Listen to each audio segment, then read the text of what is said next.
السلام عليكم داوديال kusoo dhawaada barnaamijkeena gorfaynta ciyaaraha qodobada barnaamijkeena aad ku maqli doontaan waxa kamid ah hordhacyada kulamaha Liverpool iyo Brighton, Arsenal iyo Newcastle ayaad ku maqli doontaa sidoo kale Manchester oo xaqiijisay in Amiron ay u magacowday tababarahooda xiga sababta Trent Alexander uu doonayo inuu aado Real Madrid kulanka ugu horeeyay Robin Amiron oo hogaamin doono Manchester United sababta ugu weyn oo Xavi isaga diiday Manchester United iyo waliba Vinicius oo heshiis qarsoodi la galay kooxana aynu ku bilownay kulamada laga ciyaaray horyaalada caalamka Premier League Newcastle iyo Arsenal ayaa haddaba soo galaysa 6 maqribnimo Bournemouth iyo Manchester City, Ipswich Town iyo Leicester City, Liverpool iyo Brighton, Nottingham Forest iyo West Ham United, Southampton iyo Everton dhammaantood 6 maqribnimo ayaa la daawan doonaa. Wolves iyo Crystal Palace waa 2 saac iyo qadar 30 daqiiqo. sidoo kale horyaalka La Liga dalkaasi Spain Osasuna iyo Real Valladolid ayaa la daawan doonaa. Girona iyo Leganes ayaa soo galaya 6 iyo qadar 15 daqiiqo. Bundesliga Jarmalka Union Berlin iyo Bayern ayaa la daawan doonaa 5 iyo qadar 15 daqiiqo. isla waqtigaasi Frankfurt iyo Bochum, Hoffenheim iyo Bully, Stade Kiel iyo Heidenheim, Wolfsburg iyo Augsburg ayaa la wada daawan doonaa halka Borussia Dortmund iyo Leipzig 2 saac iyo bar la daawan doona caawa. Talyaaniga Bologna iyo Lecce ayaa wada balansan 5 galabnimo 2 saac oo fiidnimo caawa. Udinese ayaa soo dhaweynaysa Juventus halka 4 saac qadar 45 daqiiqo. Monza ay u yeeran doontaa AC Milano. Liga 1 Faransiiska Paris iyo Lens ayaa wada balansan 1 saac 3 saacna Brest iyo Nice halka 5 saacna la daawan doono Saint-Étienne iyo Stuttgart. Dhammaan kulamadaasi iyo natiijooyinku ku dhamaadana barnaamijyadeena dambe ayaad ku maqli doontaa hadduu eebaweyne idmo. haddana intaasi kaga nimaano kulamadaasi xiisaha leh ee laga dhalayo horyaalada caalamka aynu fiirino hordhacyada kulamaha qaarkood. kooxda Liverpool ayaa martigelinaysa kooxda Brighton kulan ka tirsan horyaalka Premier League Ingiriiska. Reds ayaa doonaysa inay sii wado xilli ciyaareedkeeda cajiibka isla markaana ay baxsadaan hogaamiyayaasha horyaalka. dhinaca kale Brighton ayaa doonaysa inay ka aarsato Liverpool oo ka reebtay tartanka Carabao Cup-ka Arbacadii. kulankan ayaa soo galaya 6 maqribnimo. haddii aynu fiirino xaqiiqooyinka kulankan, Liverpool ayaa laga badinin 3 kulan ee ugu dambeysay oo ay la ciyaartay kooxda kubadda cagta ee Brighton tartamada oo dhan iyadoo badisay 2 kulan ee ugu dambeeyay oo ay ku jiraan guushii 3 iyo 2 ahayd Arbacadii ay ka gaareen. si kastaba ahaatee Reds ayaa badisay kaliya 2 ka mid ah 8 kulan ee ugu dambeeyay Premier League, 4 barbara iyo 2 gool dara. Liverpool ayaa xilli ciyaareedkan ku bilaabatay 12 guulood 14 kulan oo uu hogaaminayay macallin Arne Slot tartamada oo dhan 1 barbara iyo 1 gool dara ayaa soo gaartay. Brighton ayaa laga badiyay kaliya 1 kulan 9 kulan ee uu la ciyaartay Premier League xilli ciyaareedkan Ingiriiska 4 guulood iyo 4 barbar dhaca ayna markaasi wataa. kulankani natiijadu ku dhamaado barnaamijyadeena dambe ayaad ku maqli doontaa hadduu eebaweyne idmo. dhanka kale kooxda Arsenal ayaa booqan doonta Newcastle kulan ka tirsan toddobaadkii 10aad ee horyaalka Ingiriiska. Arsenal ayaa kulankan soo galaysay iyadoo doonaysa inay badiyaan kulanka si ay u baacsadaan kooxaha ka sarreeya. dhinaca kale Newcastle ayaa doonaysa inay sidii xilli ciyaareedkii hore ay garaacda Arsenal kulankan garoonkeeda. kulankan 9 galabnimo ee haatan foodo inagu soo haysa iyo qadar 30 daqiiqo ayuu soo galaya St James Park Stadium ayuuna ka dhacayaa. haddii aynu fiirino xaqiiqooyinka kulankan, Newcastle ayaa badisay 2 ka mid ah 3 kulan ee ugu dambeeyay Premier League ay gurigooda ku ciyaartay Arsenal waana in ka badan 19 kulan ee ugu horeeyay St James Park Stadium. Gunners ayaa dhibco lumisay 3 ka mid ah 5 kulan ee ugu dambeysay Premier League kadib 17 guulood oo xiriir ah. 18 kulan ee ugu dambeeyay horyaalka ay Magpies la ciyaarto. guuldaradii ugu horeysay ee Arsenal ee horyaalka xilli ciyaareedkii hore waxay ahayd guuldaro 1-0 oo ka soo gaartay Newcastle 4 November sanadii 2023 waxaana u dhaliyay Antonio Gordon goolka. Newcastle ayaa badisay kulamo xiriir ah horyaalka Ingiriiska ay gurigeeda kula ciyaartay Arsenal markii labaad kadib 3 jeer oo xiriir ka ahayd oo ay sameeyeen xilli ciyaareedkii 1993-94 ilaa 1995-96. kulankan iyo natiijada uu ku dhamaadana barnaamijyadeena dambe ayaad ku maqli doontaa hadduu eebaweyne idmo. haddana intaasi kaga nimaano kulamada la ciyaaraya aynu aadno wargeysyada. Manchester United ayaa xaqiijisay magacaabista Robin Amiron oo ay kala soo wareegtay Sporting Lisbona. tababaraha reer Portugal ayaa si rasmi ah shaqada u bilaabi doona 11 November.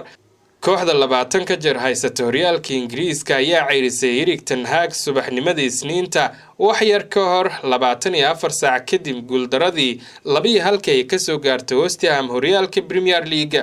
Ruud van Nistelrooy ayaa isla markiiba si ku meel gaar loogu dhibay kooxda. Amiron ayaa si degdeg ah u noqday dooqa koowaad ee kooxda Manchester United. Haatan kooxda ayaa xaqiijisay in Amiron uu yahay tababaraha xiga ee kooxda kubadda cagta Red Devils. wararka xanta ayaa sii socda ee ku saabsan mustaqbalka xidiga caalamiga dalka England Trent Alexander ee Liverpool iyadoo qandaraaskiisa uu ku dhow yahay dhamaad bisha June ee soo socota iyadoo sidoo kale Real Madrid ay doonayso saxiixiisa. Real Madrid kadib markii Dani Carvajal uu dhaawac ka soo gaaray iyadoo xidiga daada yarna uu sidoo kale Los Blancos ka dhaawacmay waxay ku qasban tahay inay xoojiso daafaceeda midig. ciyaaryahanka reer England qandaraaskiisa waxa uu dhacayaa bisha June ee soo socota walina waxa heshiisa lama uusan saxiixin. wargeyska The Independent ayaa xaqiijiyay in Trent Alexander uu og yahay in Real Madrid ay u bandhigi karto wax aysan Liverpool awoodin hal dhinac ka badan. wararka ayaa sheegaya in ciyaaryahanka reer England uu aaminsan yahay in joogitaanka Real Madrid ay ka dhigi doonto inuu helo hadalhaynta saxaafadda in ka badan inta uu haatan ka haysto sidoo kalena taasi ay ka caawin karto ku guuleysiga Ballon d'Or-ka. soo jiidashada Madrid ee ka soo jiidanaysa ciyaaryahanka England kaasi oo soo gaartay in wax ka badan Liverpool ay siin karto kulana guuleysan karo koobab badan oo kala duwan.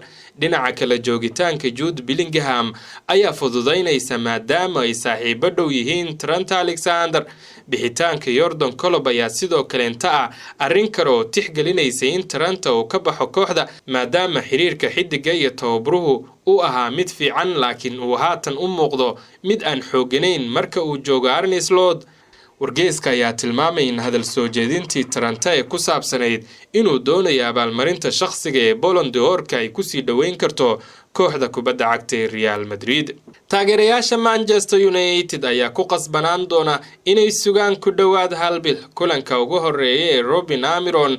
Red Devils ayaa heshiis buuxda la gaartay Sporting Lisbona si ay u helaan Amiron tababarahooda xigana ay ka dhigtaan.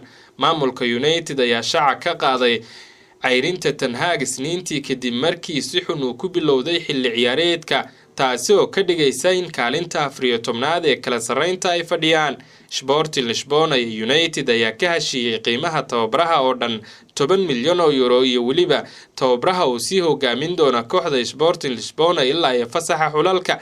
Sporting Lisbona ayaa dhaqangelisay 30 maalmood oo wargelina si ay u hesho bedelka tababara Amiron. sidaas daraadeed Amiron ayaa kulanka ugu horeeyay Manchester United hogaamin doona kulanka ay la ciyaarayaan kooxda Ipswich Town. dhanka kale Xavi waa uu diiday dalabka Manchester United iyadoo Amiron uu shaqada la wareegay. halyeyga Barcelona Xavi Hernandez ayaa la sheegay inuu iska diiday fursad uu ku noqon lahaa tababaraha Manchester United sida laga soo xigtay Independent. kubad sameeyihii hore ee Barcelona ayaa lala xiriirinayay kooxda ka dhisan Premier League maadaama ay jirto cabsi ahayd Robin Amiron inaan la heli doonin waqtiga iyo xagaaga soo socda. si kastaba shuruudaha la soo bandhigay Xavi kuma uusan qancin. wararka ayaa sheegay in Manchester United ay u bandhigtay Xavi heshiis muddo gaaban oo soconaya ilaa ay dhamaadka xilli ciyaareedka. hoggaanka kooxda ayaa rajeynayay in Xavi uu qabto shaqada si ku meel gaar ah iyagoo diyaarinaya macallin Amiron.